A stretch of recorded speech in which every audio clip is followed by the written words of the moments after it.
Silakan masuk. Halo, dengan Ibu Lola ya? Iya. Silakan masuk Bu. Selamat pagi, Bu. Iya, selamat pagi. Dengan Ibu siapa? Ibu Sandy. Oh, Ibu Sandy ya. Saya boleh panggil Ibu, Kakak, atau Ibu boleh? Oke. Ibu Sandy kesini naik apa? Saya ke sini naik motor Oh, naik motor. Sendiri atau ada yang antar Bu? sendiri. Oh, sendiri. Oke. Ini tadi dari mana Ibu?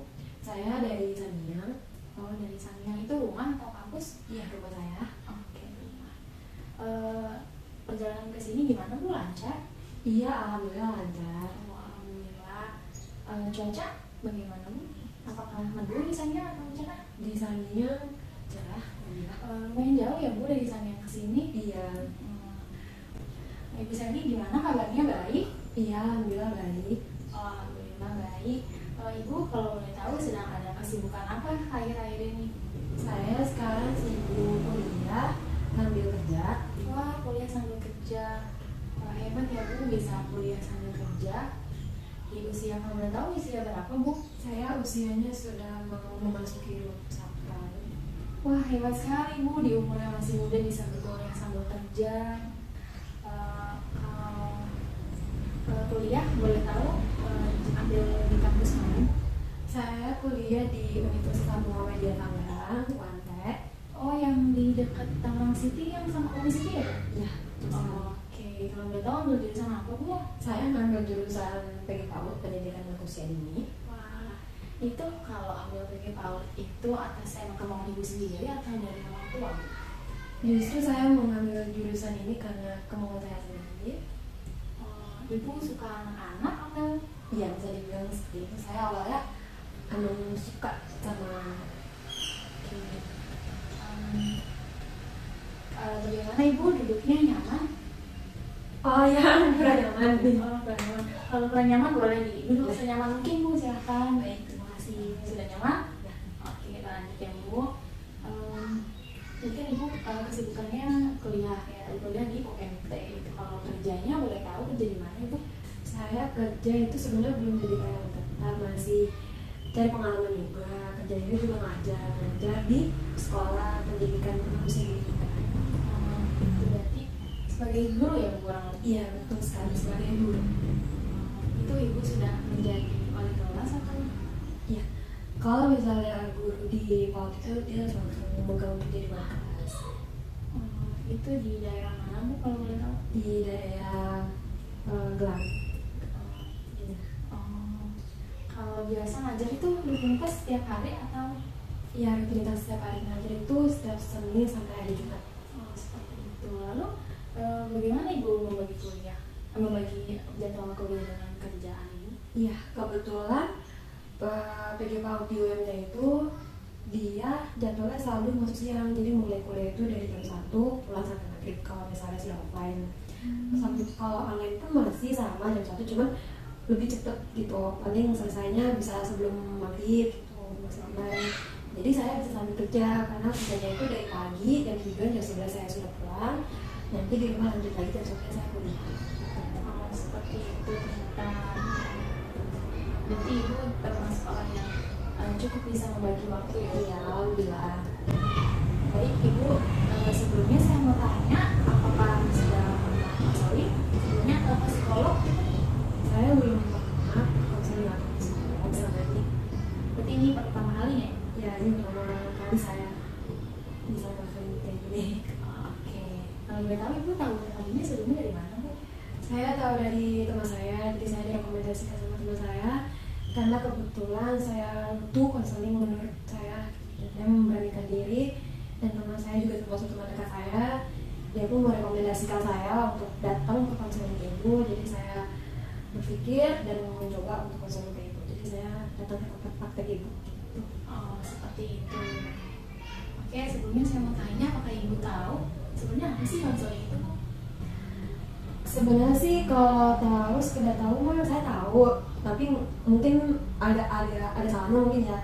Setahu saya sih konseling itu bisa tempat untuk bisa mencurahkan hati yang menurut saya pribadi pun kayak walaupun saya punya teman dan bisa saya ajak curhat, tapi kayak mungkin karena sekarang udah banyak yang sibuknya juga, saya tuh ngerasa tidak enak kalau bicara sama teman untuk masalah curhat tentang kehidupan saya gitu.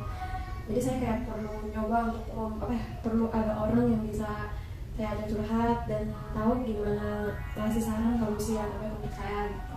Oh, seperti itu. Ya, Ibu,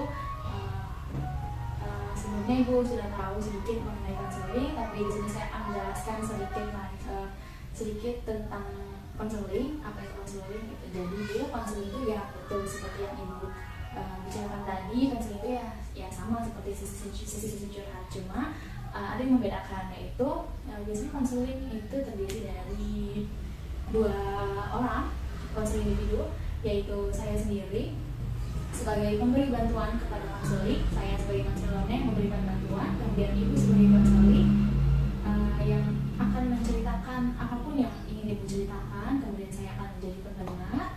Jadi kurang lebih seperti itu. Konseling itu adalah sebuah pemberian bantuan dari ahli kepada konseling atau individu yang membutuhkan gitu. Apakah saya bisa jelas ya? Jelas sekali. Ada yang ingin ditanyakan? Tidak. Jadi tujuannya apa? Tujuan kita untuk konseling itu untuk kita sama-sama mencari jalan keluar atau mencari solusi dari keadaan-keadaan yang ada. Dari cerita Ibu, mungkin Ibu mau menceritakan apapun seperti yang Ibu bilang tadi, Ibu ingin mendapatkan saran dan solusi yang tepat dalam menyelesaikan apa yang ada ya. Ibu, gimana Bu, jelas? Jelas sekali ya. Nah, kalau sudah jelas, saya ingin memberitahukan lagi sedikit informasi bahwa dalam konseling ini Ibu tidak perlu takut dalam menceritakan semua cerita dan keluh kesah Ibu, karena dalam konseling ini ada yang namanya akses kerahasiaan. Jadi dalam akses kerahasiaan ini saya sebagai konselor akan menjaga rapat-rapat cerita Ibu agar tidak tersebar luas, dan insya Allah cerita Ibu akan aman dengan saya, karena dalam konseling ini juga mempunyai kode etik. Nah, selain ada akses kerahasiaan, ada juga akses keterbukaan dan kesukarelawan. Nah, kalau boleh tahu tadi Ibu kesini itu terpaksa atau memang ingin gitu? Saya ingin. Awalnya mungkin saya sangat berpikir sekali untuk datang ke sini. Kayak sampai ngerasa di titik dimana kayaknya saya perlu banget untuk ada orang yang benar-benar saya bisa mencurahkan segala curhatan saya, dan saya benar-benar dapat solusi yang saya pengen gitu. Dan saya yakin tidak semua orang yang bisa seperti itu gitu. Dan saya yakin mungkin kalau misalnya saya datang ke tempat-tempat kayak yang udah berpengalaman, punya ilmu tentang konseling kayak gitu, pasti saya yakin lebih bisa untuk membantu saya gitu. Seperti itu. Oke. Dengan Ibu ingin ke sini itu sudah termasuk Ibu secara dijelaskan dalam asas yang namanya asas kesukarelawan. Jadi Ibu ke sini tanpa terpaksa dan emang sukarela gitu. Kemudian yang terakhir itu ada asas yang namanya asas keterbukaan. Jadi dimohon untuk Ibu dapat menceritakan apapun keluh kesah Ibu kepada saya dengan terbuka dan tanpa ada yang ditutup-tutupi, agar memudahkan kita berdua dalam menemukan solusi dari permasalahan tersebut. Ya, jelas. Kalau begitu, kalau sudah jelas, saya akan menjelaskan ya, dalam sesi konseling ini biasanya durasinya itu sekitar 30 sampai 40 menit Bu. Nah, nanti ketika jikalau memang dalam sesi pertama ini kita belum selesai melakukan tahap ini dengan belum menyelesaikan konseling ini, maka kita bisa melanjutkannya di pertemuan sesi selanjutnya. Oke, Bu Shelly, karena sudah jelas semuanya, sekarang kita lanjut ke sesi berikutnya. Silahkan ceritakan apa yang mau Ibu ceritakan. Iya, saya mulai Ibu.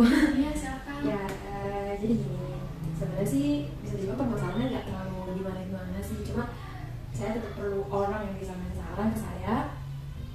Jadi kembali lagi, saya tuh kan kerja sambil kuliah. Sebenarnya yang utama itu emang lebih ke kuliah sih dibanding sama kerja. Kebetulan tahun 2019 itu orang tua saya, papa saya itu udah pensiun. Jadi dan saya perlu uang gitu, perlu ini untuk pribadi saya sendiri gitu. Dan kebetulan kalau saya boleh benar-benar terbuka, buka di sini saya sebenarnya juga buka sama orang tua kandung, jadi di sini saya sama orang tua wali. Jadi saya walaupun saya ngerasa di sini saya ngerasa benar-benar kayak seorang anak kandung, cuma saya merasa tetap kayak sudah tidak kayak sudah tidak waktunya lagi saya tuh harus sudah minta lagi ke orang tua. Saya pun punya prinsip dalam hidup saya, pas saya sudah pensiun saya udah nggak mau minta lagi gitu uang ke bapak saya. Sedangkan memang kepala keluarga dan cuma satu-satunya yang kerja cuma bapak saya gitu.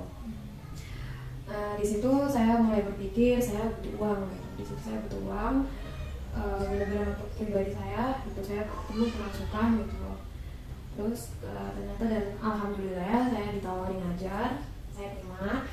Walaupun sebenarnya ngajar itu kecil sekali gajinya dan kayak saya terima, tetap bersyukur gitu walaupun misalnya gaji itu kecil gitu.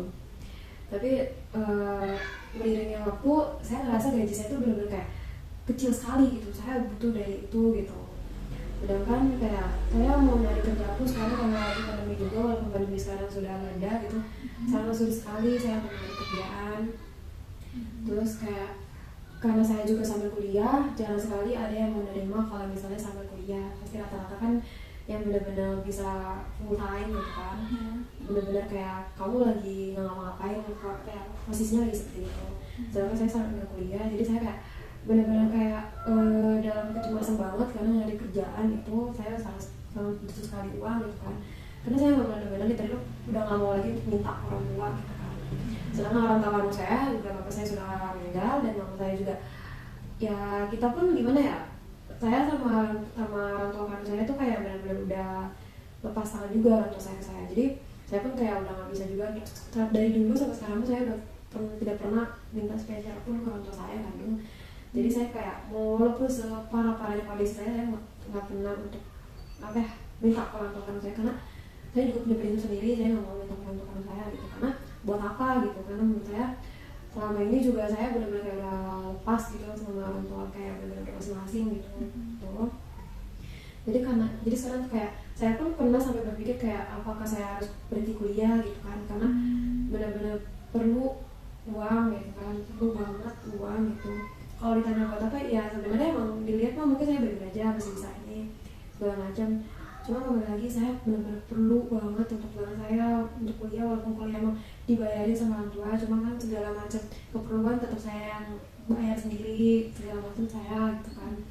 Jadi saya perlu benar-benar yang gajinya tuh masih bisa yang satu gitu, sedangkan dulu itu masih di bawah 500.000 gitu bisa dibilang. Dan saya kalau kayak saya pun ngerasa kayak tidak setimpal dengan apa, walaupun emang saya ngajar itu cuma sebentar, kayak cuma beberapa jam doang, tetapi itu serasa kayak saya ngajar sampai sore, karena namanya kita tahu sendiri ngajar anak bocah gitu kan, perlu tenaga, kayak tenaga benar ekstrak banget gitu kan. Tapi gaji saya diterima tiap bulannya cuma di bawah 500, karena 300 kan cuma lulusan. Jadi saya seperti itu, saya tidak bisa mantul ini, saya perlu yang setidaknya minimal 9 juta. Segitu aja saya udah benar-benar ngerasa wah, karena ngerasa yang lumayan besar lah 1 juta gitu, walaupun mungkin bagi orang itu cuma kecil gitu kan gitu. Dan mungkin juga beberapa orang juga pikir kayak terus kalau misal butuh uang kenapa nggak 3 tahun gitu kan, kembali lagi padahal sudah tahu juga kayak 3 tahun kan pasti juga gajinya kalau ngajar kecil gitu kan.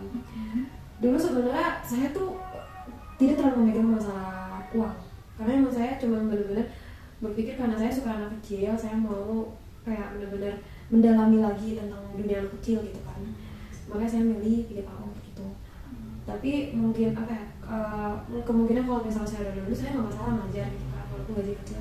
Cuma keadaan saya sekarang lagi butuh banget uang kayak gitu, jadi saya ngerasa saya mau berhenti dulu ngajar, cari pekerjaan yang lebih baik gitu. Baru mungkin suatu saat lagi kalau misalnya saya udah lulus dari kuliah S1 saya dari PAUD, mungkin saya baru mau ngajar gitu dan bisa nyari yang sekolahnya gajinya masih lumayanan gitu. Tapi kayak sekarang tuh kayak benar-benar kayak saya udah putus asa gitu, menjadi kayak udah susah kan saya cari kuliah karena susah terimanya lagi pandemi juga. Terus kayak emang kayak sekarang tuh susah banget sih nyari kerja, benar-benar susah banget menerima yang sip-sipan. Saya kan pasti biasanya cuma kalau nggak malam pagi gitu kan, kalau kayak udah minta dari awal kayak gitu mungkin kayak udah ditolak nanti gitu loh. Kayak kamu baru mau masuk tapi udah minta sip-sipan gitu kan, kayak itu gitu. Jadi kayak gimana ya, jadi saya bingung gitu harus gimana gitu kan, sedangkan saya benar-benar kayak perlu banget gitu. Iya. Jadi tadi kamu bilang kalau kamu itu sekarang tinggal bersama yang kakek nenek ya, bukan orang tua kandung. Jadi dari kecil itu emang udah sama kakek nenek. Oke. Kemudian kamu bilang juga kalau tadi kakek nenek atau papa ya, jadi sudah pensiun sehingga membuat kamu mau tidak mau harus bekerja agar kamu mempunyai tambahan uang untuk keperluan sehari-hari kamu pribadi. Kamu juga kebingungan atas pekerjaan kamu itu, bahwa kamu merasa gaji kamu itu kecil dan kamu membutuhkan lebih gitu ya.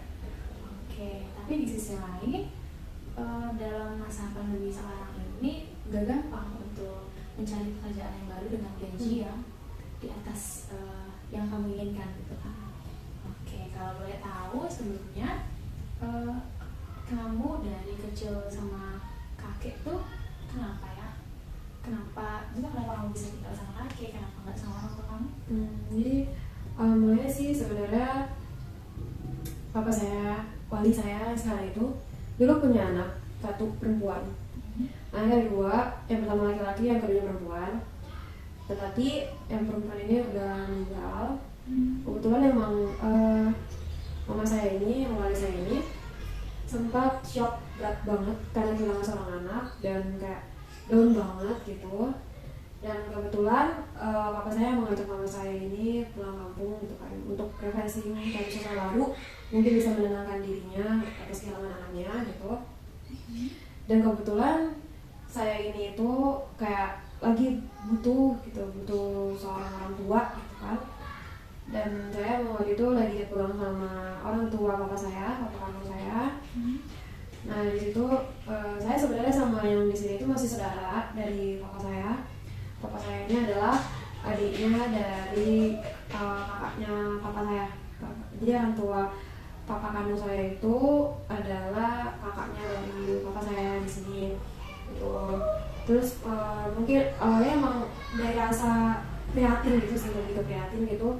Papa saya mama saya yang lagi di sini itu kayak kasihan sama saya juga karena saya nggak ada yang ngurusin di sana. Jadi dibawa saya ke sini, diurusin sama mereka. Dan kebetulan juga biar mama saya tidak berkenalan sama anak yang sudah meninggal, jadi ada kesibukan karena merawat saya. Jadi awalnya seperti itu. Dan kalau boleh tahu bagaimana hidup kamu bersama kakek nenek, bersama wali kamu sekarang ini? Apakah hubungannya baik atau bagaimana? Iya, saya bersyukur sekali justru saya sangat bersyukur sekali bisa ikut sama teman-teman saya sekarang, karena saya sebenarnya di sini sebelum papa saya pensiun, di rumah saya semua terpenuhi dari fasilitas saya, sekolah segala macam, dan sampai sekarang saya tidak pernah putus sekolah yang semuanya dari jerih payah orang tua wali saya gitu. Saya sangat bersyukur. Mungkin kalau misalnya saya tidak pernah mengenal mereka, mungkin saya nggak belum bisa, mungkin saya udah mau berhenti sekolah kali ya, karena gak ada finansial juga, ekonomi dan yang lain hal gitu.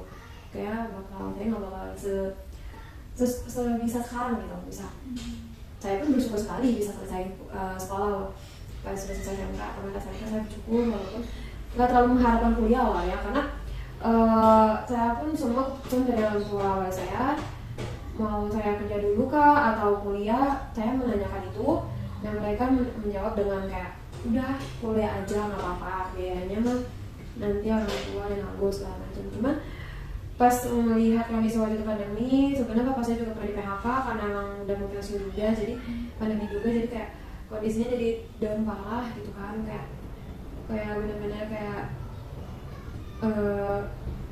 parah banget gitu keuangannya, kayak ekonominya.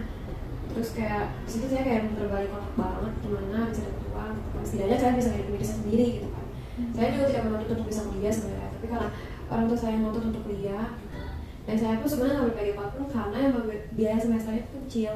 Mungkin kalau misalnya seharga lebih dari itu mungkin udah nggak kuat untuk saya, karena biaya yang nggak nyampe 5 juta, nyampe 3 juta juga gitu kan, masih sanggup untuk saya. Tapi kalau misalnya kayak 6 juta lain yang di atas 7 juta atau berapa, mungkin menurut saya wali saya ini udah tidak sanggup lagi gitu.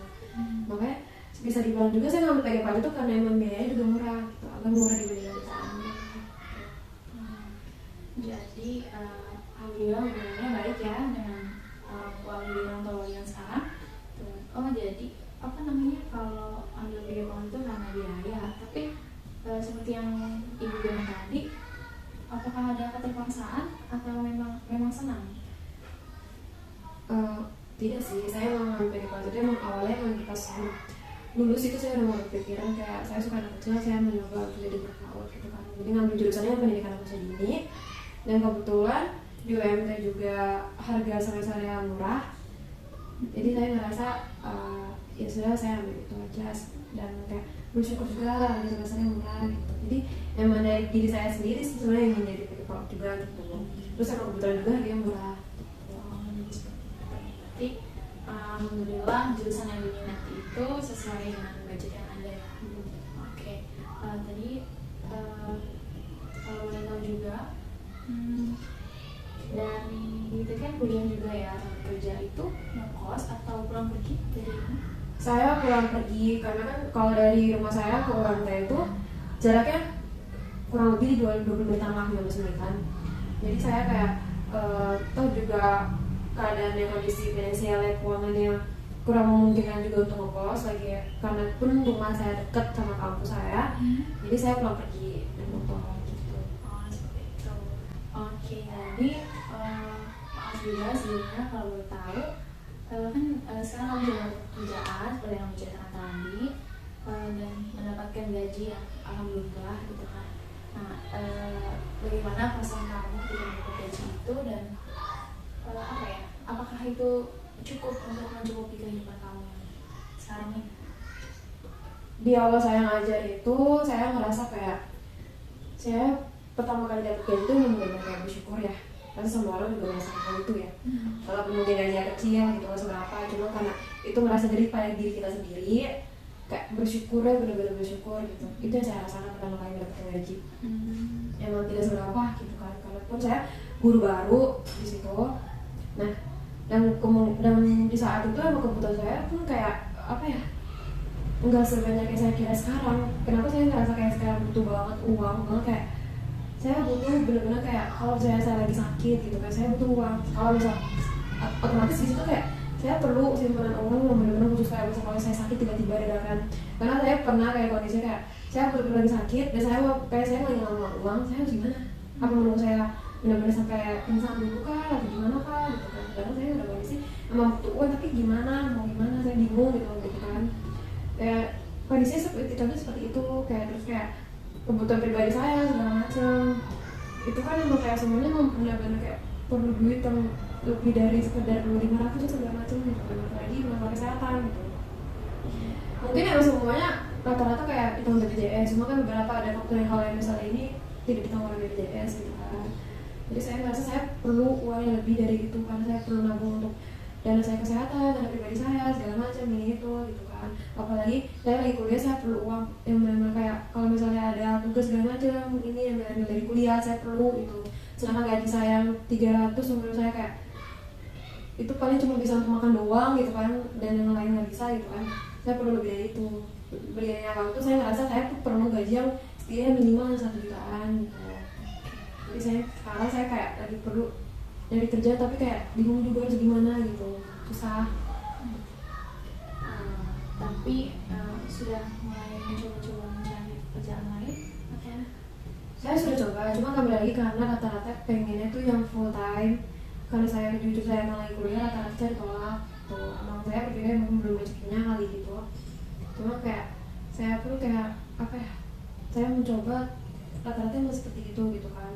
Terus kalau misalnya saya minta yang pagi atau malam, kadang juga kayak mereka bilang yang nentuin kan saya, kenapa jadi kamu gitu kan. Jadi pesan saya yang minta gitu kan, padahal saya perlu uang gitu, tapi pengen saya ngatur gitu kan, sama saya itu tidak begitu gitu kan. Terus saya bingung juga harus gimana, makanya waktu itu untuk berpikir untuk berhenti kuliah gitu karena itu.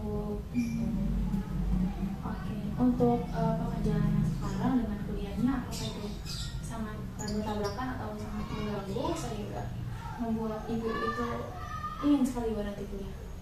Kalau misalnya dalam waktu sih tidak, kayak malah justru enak gitu karena kan tidak bentrokan sama kuliah. Cuma kembali lagi cuma dia hanya permasalahan gaji saja gitu. Jadi permasalahannya hanya di gaji karena tidak bentrok gitu. Oke. Tapi kalau menurut ibu sendiri nih ya, dari pekerjaan yang sekarang ini apakah nyaman? Saya nyaman, alhamdulillah. Rekan kerja saya, guru-guru yang lain juga baik kepada saya. Kepala sekolah saya juga baik. Cuma kembali lagi, saya di sini yang dibutuhkan adalah saya butuh uang gitu. Jadi saya pun pernah berpikir kayak saya udah tidak memikirkan lagi mau rekan kerja saya mau sebut apapun itu kayak, tapi karena saya butuh uang, saya perlu itu. Jadi memang ibu tuh nyaman ya sebenarnya dengan pekerjaan yang sekarang. Jika ibu ingin mencari pekerjaan lain, kalau boleh tahu, apakah ibu ingin mencari pekerjaan yang sama namun gajinya yang lebih, atau ibu ingin mencari pekerjaan apapun yang penting gajinya sesuai dengan apa yang ibu butuhkan? Sebenarnya saya menikah sih mbak, kayak mau kerja apapun itu saya terima gitu. Yang penting gajinya bisa sesuai apa yang saya inginkan. Setidaknya minimal di atas 1 gitu, mau apapun itu kerjaan yang penting halal. Oke, saya mengerti.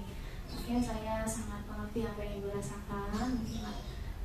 Ibu sebenarnya nyaman dengan pekerjaan ibu juga tidak ada permasalahan dengan kuliah ibu tidak ada bentrok gitu.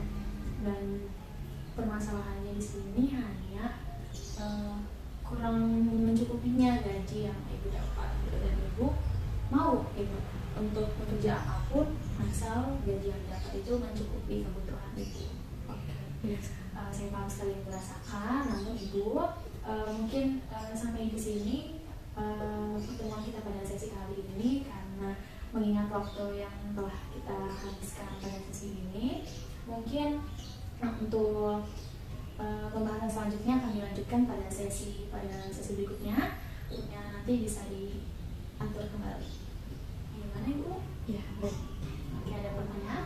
Tidak. Oke, jadi nanti bisa disambung ke resepsionis ya Bu, untuk atur jadwal ke depannya, ibu bisanya kapan, ada waktu luang kapan, kemudian jadwal kosongnya pada kapan saja nanti diatur.